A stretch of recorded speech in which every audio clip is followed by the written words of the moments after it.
Now, I'm kind of thinking that the average viewer has such a different life experience from me that maybe there's no point in even making this video, because I've risked my life dozens of times.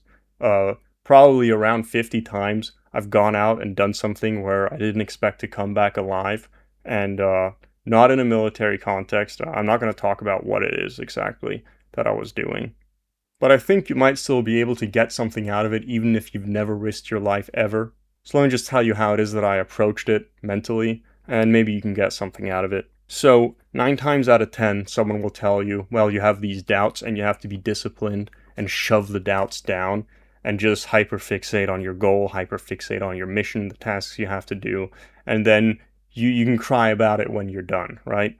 And I think that's kind of fucking bullshit. Because if you need to be engaging in these fucking, like, mental battles in your own mind, then it means that you're fundamentally not at peace with what you're doing, right?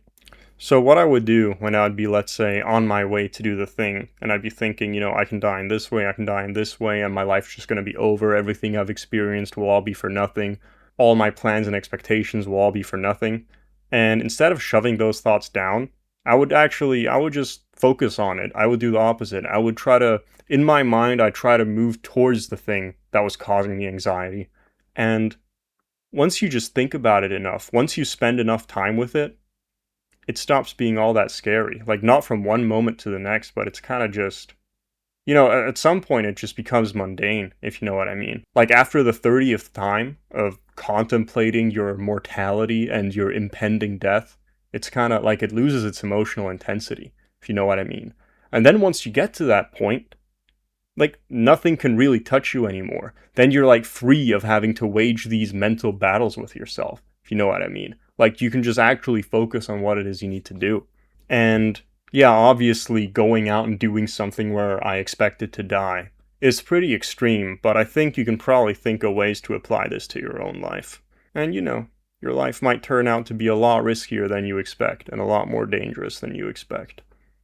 Anyway, this is kind of a short video. I'm just making this to basically shill my Rumble account because there's things that I can't talk about on YouTube that I think I can get away with talking about there, because they're much more permissive when it comes to taboo content. So all the things that I've been hinting at in all my other videos, you can see a much more uncensored version of it there. So yeah, check that out if you so desire.